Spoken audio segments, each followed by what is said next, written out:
नमस्कार। प्रेम विद्या मंदिर Hindi high school से मैं लीला मैम, कक्षा 12, पाठ 5, गजानन माधव द्वारा मुक्तिबोध द्वारा लिखित काव्य सहर्ष स्वीकारा समझाऊंगी। गजानन माधव मुक्तिबोध का जन्म 13 नवंबर सन 1917 श्योरपुर, ग्वालियर, मध्य प्रदेश में हुआ। उनकी रचना है चांद का मुंह टेढ़ा है, भूरी भूरी खाक, धूल,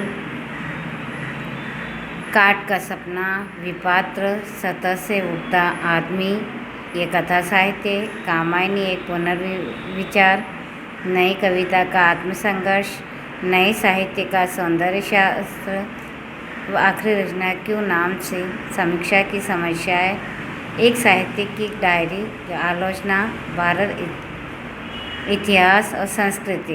इनका निधन 11 सितंबर सन 1964 नई दिल्ली में हुआ। हार का बदला चुकाने वाले संकल्प धर्मा कवि मुक्तिबोध का पूरा जीवन संघर्ष में बीता। उन्होंने 20 वर्ष की छोटी उम्र में बड़नगर मिडिल स्कूल में मास्टरी की। उसके पश्चात शुजालपुर, उज्जैन, कोलकाता, इंदौर, मुंबई, बेंगलोर, बनारस, जबलपुर, राजनांदगांव आदि स्थानों पर मास्टरी से पत्रकारिता तक का काम किया। कुछ समय तक पाठ्यपुस्तकें भी लिखी। छायावाद और स्वच्छंदतावादी कविता के बाद जब नई कविता आई तो मुक्तिबोध उसके अगुआ कवियों में से एक थे, यानी सबसे आगे माने जाते थे। मराठी संरचना से प्रभावित लंबे वाक्यों ने उनकी कविता को आम पाठक के लिए कठिन बनाया, लेकिन उनके भावात्मक और विचारात्मक ऊर्जा अटूट थी, जैसे कोई नैसर्गिक अंतर्स्रोत हो जो कभी चुकता ही नहीं बल्कि लगातार अधिकाधिक वेग और तीव्रता के साथ उमड़ता चला जाता है। यह ऊर्जा अनेकानेक कल्पना चित्रों और फैंटेसियों का आकार ग्रहण कर लेती है। मुक्तिबोध की रचनात्मक ऊर्जा का एक बहुत बड़ा अंश आलोचनात्मक लेखन और साहित्य संबंधी चिंतन में सक्रिय। वे एक समर्थ पत्रकार भी थे। दृढ़ता और तजन्य कठोरता भी बड़े मानव मूल्य, इसलिए भूल जाना भी एक कला है। अति किसी चीज़ की अच्छी नहीं है। हर समय की भावार्थता भी कमज़ोर रहती है। अतिशय प्रकाश से आंखें चौंधिया जाती है, इसलिए किसी हद तक वरण्य अंधेरा भी विस्मित सा अंधेरा। आदमी हर दम सब कुछ याद करता चले तो जीना ही मुश्किल हो जाए।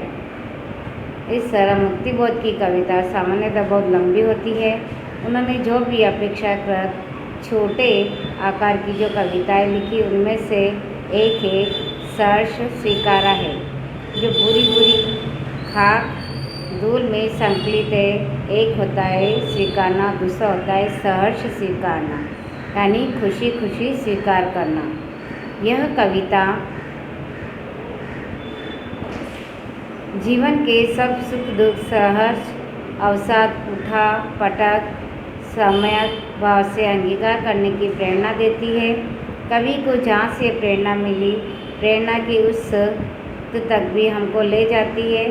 उस विशिष्ट व्यक्ति या सत्ता के इस सहजता के चलते उसको स्वीकार किया था। कुछ इस स्वीकार यानी आत्मसात किया था कि आज तक वह सामने नहीं है तो भी आसपास उसके होने का एहसास है। सहर्ष स्वीकारा है। जिंदगी में जो कुछ है, जो भी है, सहर्ष स्वीकारा है।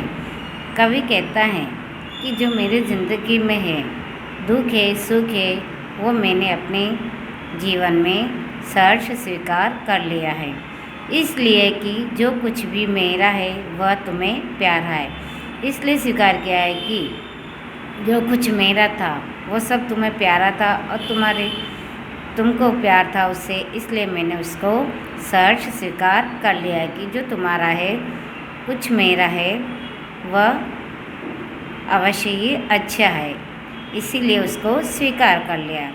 घर भी ली गरीबी, ये गंभीर अनुभव सब, ये विचार वैभव सब। घर भी ली यानी गर्व करने जैसे, जो गरीबी है उस पर भी मुझे गर्व है, और ये गंभीर जो मैंने अनुभव किया है अपने जीवन में, जो अपने विचार है वो ही मेरे वैभव है। मेरे जो मन में विचार है कि तुम्हारे प्रति कितना प्रेम है, ये सारे ही वैभव ही यानी धन संपदा ही मेरा विचार ही मेरी धन संपदा है। दृढ़ता यह भीतर की सरिता, यह अभिनव सब मौलिक है।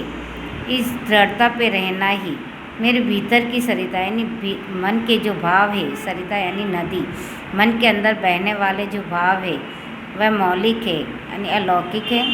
इसलिए कि पल पल में जो कुछ भी जागृत है, अपलक है, संवेदन तुम्हारा है।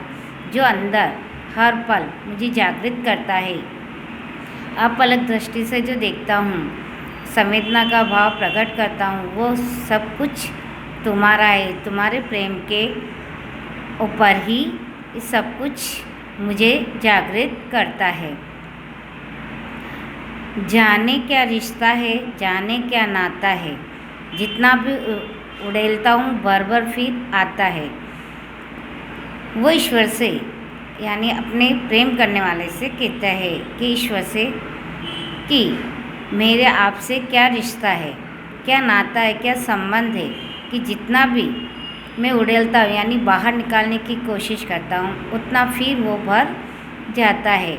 दिल में क्या झरना है, मीठे पानी का सोता है, कि मेरे दिल में इतना एक झरने की तरह बहता रहता है।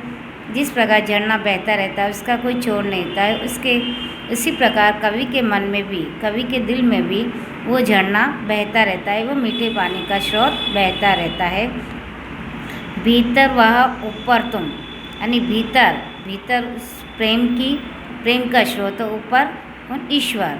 इसलिए ऐसा लगता है जैसे मुस्काता चाँद जो धरती पर रात भर, जो रात के समय धरती पर चाँद की चांदनी मुस्कुराती हुई दिखाई देती है यानी चांदनी फैली हुई दिखाई देती है, उसी तरह मुझ पर जो तुम्हारा ही खिलता हुआ चेहरा है।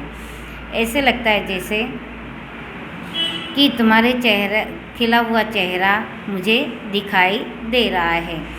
जिस प्रकार धरती पर चांदनी, रात की चांदनी दिखाई देती, उसी तरह कवि को अपनी प्रेमिका का चेहरा खिलता हुआ, मुस्कुराता हुआ दिखाई देता है। आगे कवि कहता है कि सचमुच मुझे दंड दो कि भूलूँ मैं तुम्हें भूल जाने को।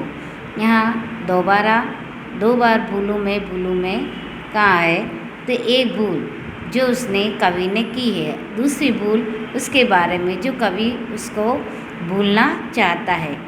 तो कवि कहता है कि मुझे दंड दो, कि मुझे सज़ा दो, कि मैं उस भूल को फिर से ना दोहराऊं, कि उस भूल को मैं भूल जाऊं।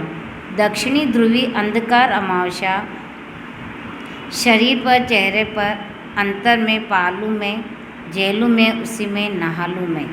तो ईश्वर से कहते हैं कि मुझे इतना दंड दो कि मेरी शरीर पर, इतना कि चेहरे पर के अंदर मन में मैं ऐसे पालूं, इतना दुख झेलूं कि मैं उसमें नहा लूँ, और अंधकार की अमावस्या के अंधकार में मुझे बहुत ही दंड दो कि ऐसा गुम हो जाऊं और उसमें ना लूँ, इतना मुझे दंड दो। तो ईश्वर से वो दंड लेना चाहता है, अपनी भूल का दंड, कि उस भूल को वापस वो दोहरा ना सके।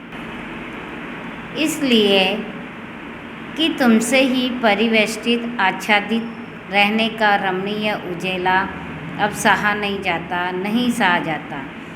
कवि कहता है कि मैं तुम्हारे चारों ओर से घिरा हुआ हूँ, इसी रमणीय स्थान का जो उजाला है अब मुझसे सहा नहीं जाता और नहीं सहा जाता, क्योंकि मुझसे भूल हो गई है। उस भूल के लिए वो सज़ा लेना चाहता है और वो अपने इसी सज़ा को भुगतना चाहता है। ममता के बादल की मंडराती कोमलता भीतर पिराती है। जो मेरी गलती करने पर तुमने ममता बरसाई थी, की कोमलता दिखाई थी, वो कोमलता मेरे भीतर को, मन के अंदर को पिरोती रहती है। मन की भावना को, संवेदनशीलता को बाहर निकालती है और उससे कमज़ोर अक्षम हो गई है आत्मा। यहाँ वो सुन के मेरी आत्मा अब कमज़ोर हो गई है, अक्षम हो गई, यानी जो क्षमता योग नहीं है, और छटपटाती छाती को भविष्यता डराती है कि मुझसे छटपटाता रहता हूँ, संवेदनशील प्रकट करता हूँ। अपने हृदय में जो वो भूल थी वो मुझे डराती रहती है भविष्य में, और बहलाती सहलाती आत्मीयता बर्दाश्त नहीं होती। लेकिन उस भूल के बारे में, जो भी मेरे से भूल हुई है, आपने मुझे ममता के बादल में छाया है, लेकिन बहलाया है, सहलाया है, लेकिन इसको मेरी आत्मा बर्दाश्त नहीं कर पा रही है। इसलिए कवि कहता है कि सचमुच मुझे दंड दो कि हो जाऊं पाताली अंधेरे की गुफाओं में, विवरों में, धुएं के बादलों में, बिल्कुल मैं लापता। इसलिए कवि कहता है कि सचमुच में मुझे दंड दो, मैं दंड का ही भागी हूँ, और मैं ऐसे गुफाओं में, विवरों में यानी बिल में, और पाताली अंधेरे में, उनके धुएं के बादलों में बिल्कुल लापता हो जाऊँ, यानी कि मुझे मेरा खुद पता ना हो, इतना मुझे दंड दो। लापता कि वहाँ भी तो तुम्हारा ही सहारा हो, कि हम जब मुश्किल में होते हैं तो भी हम ईश्वर को ही याद करते हैं। तो कवि कहता है कि मैं जहाँ लापता हूँ वहाँ पर भी मैं तुम्हारा ही सहारा हूँ, तुम्हारा ही सहारा पाऊँ, यानी तुम्हें ही याद करूँ। इसलिए कि जो कुछ भी मेरा है या मेरा जो होता सा लगता है, होता सा संभव है, कि जो कुछ भी मेरा था, कि मेरा है या मेरा होने वाला है, ये सब ऐसा संभव है, सभी यह तुम्हारे ही कारण के कार्यों का घेरा है। तो कहते हैं कि जो कुछ था वो तुम्हारे कारण ही ये सब कुछ मेरा संभव हो पाया है, कार्यों का। अब तक तो ज़िंदगी में जो कुछ था, जो कुछ है, सहर्ष स्वीकारा है कि मेरी ज़िंदगी में जो कुछ भी मिला है, मुझे जो कुछ कार्य किया है और जो मुझे संभव हो पाया, वो सब ज़िंदगी में जो मिला है वो सहर्ष मैंने स्वीकार किया है। क्योंकि इसलिए कि जो कुछ भी मेरा है वह तुम्हें प्यारा है, इसलिए कि वो जो मुझे मिला है वो सब मेरा है, लेकिन प्यारा तुम्हें है, यानी वो ईश्वर को कहते हैं कि मेरी ज़िंदगी में दुख आए, सुख आए, जो कुछ भी मैंने स्वीकार किया है, सहर्ष स्वीकार किया है, क्योंकि वो तुम्हें प्यारा था और प्यारा है, इसीलिए मैंने सहर्ष स्वीकार कर लिया है।